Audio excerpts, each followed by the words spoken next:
لگے. یریدون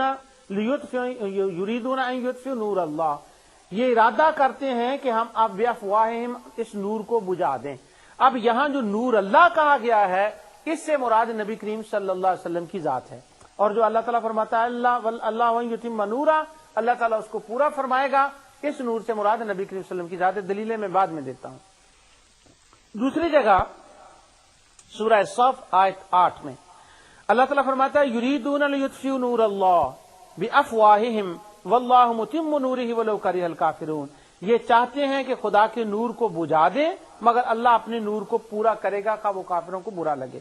یہ دو آیتیں ہیں جن میں نبی کریم صلی اللہ علیہ وسلم کو نور اللہ کہا گیا ہے کہ وہ اللہ کے نور ہیں. جب اللہ تعالیٰ نے ان کو خود نور اللہ فرمایا کہ وہ اللہ کے نور ہیں تو اب ان کو نور کہنے سے خدا کی طرف سے نور کیوں نہیں ملے گا؟ اب جو ان کو نور کہے گا ان کو اتنا نور ملے گا، وہ اتنے نور والے ہو جائیں گے کہ قیامت کے دن وہ نور ان کے ارد گرد رقص کرتا ہوگا، اور اسی نور کو دیکھ کر فرشتے کہیں گے بشراکم الیوم، اس نور کی وجہ سے نور والو تم کو مبارک ہو. تو نور کے ماننے سے خدا کی طرف سے نور ملتا ہے. اس لیے نبی کریم صلی اللہ علیہ وسلم کی نورانیت کے اوپر ہم تفصیل سے گفتگو کر رہے ہیں اور اہل سنت و جماعت کرتے ہیں.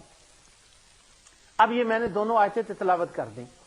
یہاں پر اب حافظ صلاح الدین یوسف اور دیگر لوگوں کا جو اس کے اوپر سوالات ہیں اب میں ان کی طرف آتا ہوں. وہ کہتے ہیں کہ سورہ توبہ کی آیت میں جہاں اللہ تعالیٰ فرماتا ہے نا یہ پھونکوں سے بجھانا چاہتے ہیں، اس سے مراد قرآن ہے، حضور نبی کریم صلی اللہ علیہ وسلم نہیں ہے. یعنی حضور کو نور کہنے کی نفی کرنی ہے اور خواہ کچھ بھی ہو جائے. حالانکہ یہ بات ان کی درست نہیں ہے. جیسے میں نے پہلے کہا حضور نور پہلے ہے، قرآن اور اسلام نور بعد میں ہے، لیکن اس آیت میں تو مراد ہی حضور ہے. ہاں حضور کے صدقے قرآن بھی ہے، اسلام بھی ہے، اس سے تو انکار نہیں. حضور کیسے مراد ہے اس سے؟ اس آیت کے بعد والی ذرا آیت پڑھیں. اللہ تعالیٰ فرماتا ہے یریدون ان یطفئوا نور اللہ، یہ نور اللہ کو بجھانا چاہتے ہیں. اور وہ نور اللہ ہے کون؟ هو الذی ارسل رسولہ بالہدی ودین الحق لیظہرہ علی الدین کلہ ولو کرہ المشرکون. اللہ اکبر. اللہ تعالیٰ فرماتا ہے وہی تو ہے جس نے اپنے رسول کو حق کے ساتھ بھیجا. اب اس آیت سے ساتھ آیت جو ہے وہ آگی رسول رسالت والی، تو نور اللہ کون بنا؟ واللہ متم نورہ ہی کون بنا؟ جس کا دوسری آیت میں ذکر آ گیا. ہاں اس کے بعد قرآن بھی نور ہے، اسلام بھی نور ہے، جیسے میں نے کہا بار بار میں کہہ رہا ہوں، اس سے انکار نہیں. لیکن اس آیت میں نور اللہ سے مراد محمد عربی علیہ الصلوۃ والسلام کی ذات ہے، کیونکہ بعد والی آیت جو ہے وہ یہی اس کا معنی بیان کر رہی ہے. یہ تو تھا بعد والی آیت سورہ توبہ کی. اور جہاں تک سورہ صف کی آیت کا تعلق ہے کہ نور اللہ بافواہہم، یہ 8 ہے. لیکن اس 8 آیت سے ذرا پہلے 6 آیت کو پڑھ لیں، پھر پتا چل جائے گا کہ نور سے مراد، نور اللہ سے مراد کون ہے. آیت 6 میں حضرت سیدنا عیسیٰ علیہ الصلوۃ والسلام کا ایک واعظ ہے.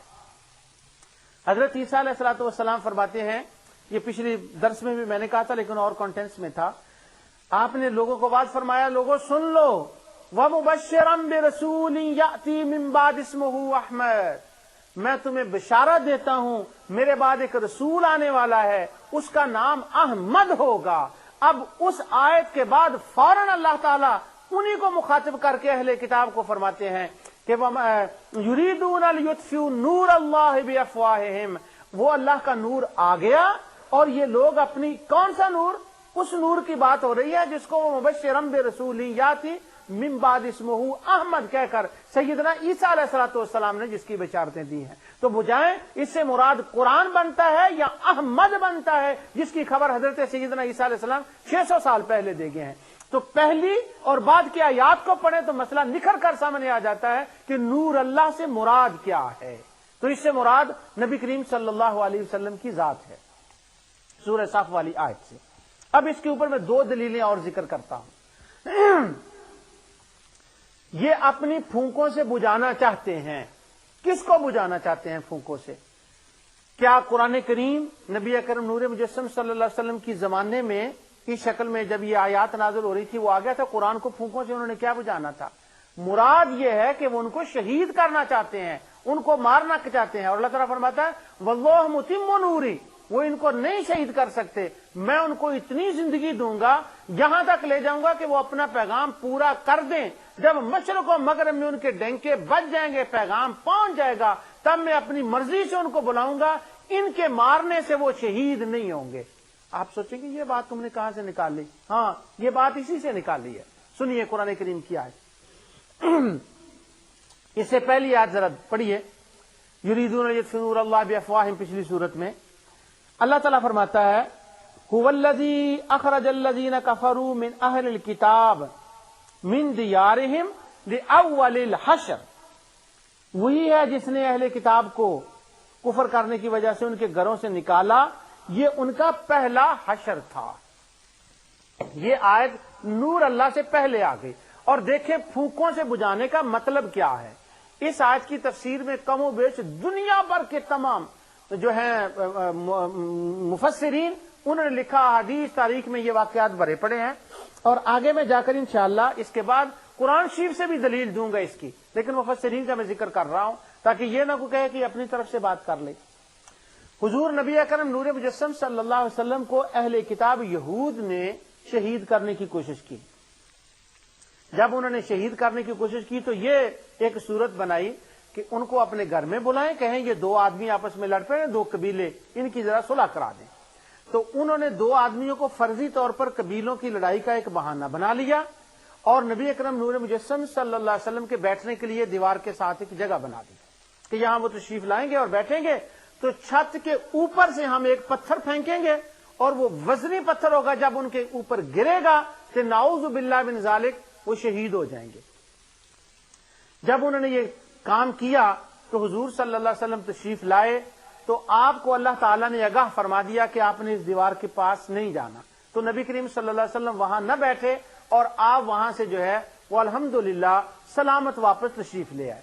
اب وہ جو حضور کو شہید کرنا چاہتے تھے، تو یہ وہ چراغ جو نور اللہ تھا، جو اللہ کا چراغ تھا، اس کو وہ بجھانا چاہتے تھے ان کو شہید کر کے، اور اللہ تعالیٰ نے فرمایا یریدون لیطفئوا نور اللہ بافواہہم، تم ارادہ کرتے ہو کہ ان کو بجھا دو گے، واللہ متم نوری، میں اس نور کو پورا کروں گا، تم اس کو نہیں شہید کر سکتے۔